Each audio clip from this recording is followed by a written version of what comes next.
بسم اللہ الرحمن الرحیم۔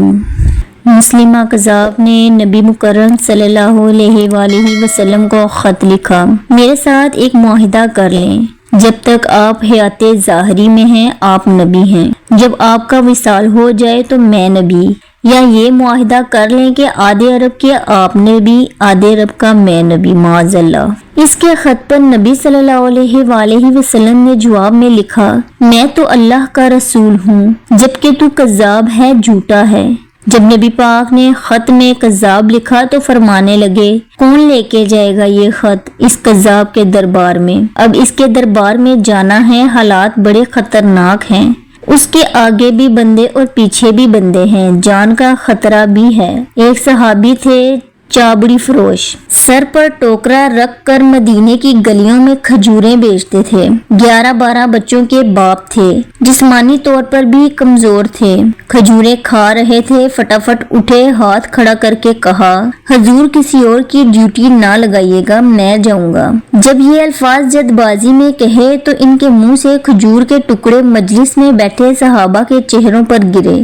ایک صحابی کہنے لگے، اللہ کے بندے پہلے کھجور تو کھا لے، بڑی جلدی ہے تجھے بولنے کی۔ مسکرا کے کہنے لگے، اگر کھاتے کھاتے ڈیوٹی کسی اور کی لگ گئی تو کیا کروں گا، مجھے جلدی ہے۔ اللہ اکبر۔ حضور صلی اللہ علیہ وآلہ وسلم نے اپنا نیزہ دیا، گوڑا دیا اور فرمایا، ذرا ڈٹ کے جانا اس کذاب کے گھر۔ وہ صحابی عقیدت سے نظریں جھکا کر کہنے لگے، محبوب خدا آپ فکر ہی نہ کریں۔ صحابہ کہتے ہیں، وہ اس طرح نکلا جیسے کوئی جرنیل نکلتا ہے، اس کا انداز ہی بدل گیا، اس کے طور طریقے بدل گئے، وہ یوں نکلے جیسے کوئی بڑا دلیر آدمی جاتا ہے۔ وہ صحابی مسلمہ قذاب کے دربار میں گئے، وہاں ایک شخص جو بعد میں مسلمان ہوا وہ بتلاتا ہے، وہ صحابی جن کا نام حضرت حبیب بن زید تھا، جب دربار میں پہنچے تو اپنا نیزہ زور سے دربار میں گاڑ دیا۔ مسلمہ ٹھٹک کے کہتا ہے، کون ہو؟ آپ نے گراتے ہوئے فرمانے لگے، تجھے چہرہ دیکھ کے پتہ نہیں چلا کہ میں رسول اللہ صلی اللہ علیہ وآلہ وسلم کا نوکر ہوں؟ ہمارے تو چہرے بتاتے ہیں کہ نبی والے ہیں، تجھے پتہ نہیں چلا میں کون ہوں؟ مسلمہ کہنے لگا، کیسے آئے ہو؟ بے نیازی سے فرمایا، یہ تیرے خط کا جواب لے کے آیا ہوں۔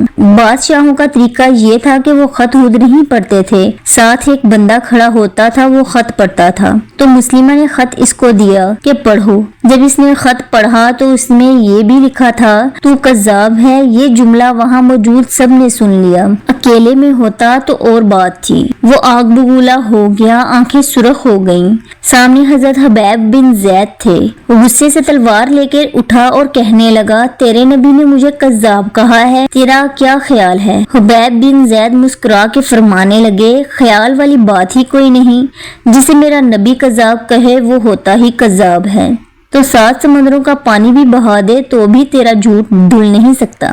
مسلمہ غصے کی شدت سے کانپتے ہوئے کہنے لگا، تو پیچھے پلٹ کے دیکھ، سارے میرے سپاہی، میرے پہرے دار، تلواریں، نیزے، خنجر، تیر، سب تیرے پیچھے کھڑے میرے ماننے والے ہیں۔ حضرت حبیب بن زید رضی اللہ تعالیٰ عنہ فرمانے لگے، میرے 12 بچے ہیں، ان میں سے کچھ ایسے ہیں جو دودھ پیتے ہیں، کچھ ایسے ہیں جنہوں نے ابھی چلنا نہیں سیکھا۔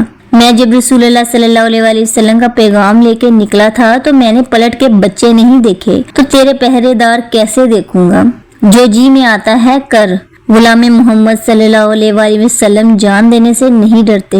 مسلمہ نے زور سے تلوار ماری، بازو کٹ کے گر گیا، کہنے لگا، اب بول، اب تیرا کیا خیال ہے؟ آپ فرمانے لگے، تو بڑا بیوقوف ہے، ہمیں آزماتا ہے، ہمیں تو بدر سے لے کے احد تک سب آزما چکے ہیں، تو ابھی بھی خیال پوچھتا ہے؟ میرا وہی خیال ہے جو میرے نبی نے فرمایا۔ مسلمہ نے پھر تلوار ماری، دوسرا ہاتھ کٹ گیا، کہنے لگا، میں تجھے قتل کر دوں گا، باز آ جا۔ آپ فرمانے لگے، تو بڑا نادان ہے، ان کو ڈراتا ہے جو فجر کی نماز پڑھ کے پہلی دعا ہی شہادت کی مانگتے ہیں، جو کرنا ہے کر لے۔ مسلمہ قذاب نے تلوار گردن پر رکھی، کہنے لگا، میں تیری گردن کاٹ دوں گا۔ حبیب بن زید فرمانے لگے، کاٹتا کیوں نہیں؟ روایت کرنے والا فرماتا ہے، مسلمہ کے ہاتھ کانپے تھے، تلوار چلائی، گردن کٹ گئی۔ ادھر مدینے میں حضور صلی اللہ علیہ وآلہ وسلم کی آنکھوں میں آنسو آئے۔ صحابہ کرام رضی اللہ تعالیٰ عنہ نے پوچھا، یا رسول اللہ کیا ہوا؟ فرمایا، میرا حبیب شہید ہو گیا ہے۔ اور رب کریم نے اس کے لیے جنت کے سارے دروازے کھول دیے ہیں۔ سبحان اللہ۔ اگر آپ کو میری ویڈیو اچھی لگے تو اس کو لائک اور چینل کو سبسکرائب ضرور کریں۔ شکریہ۔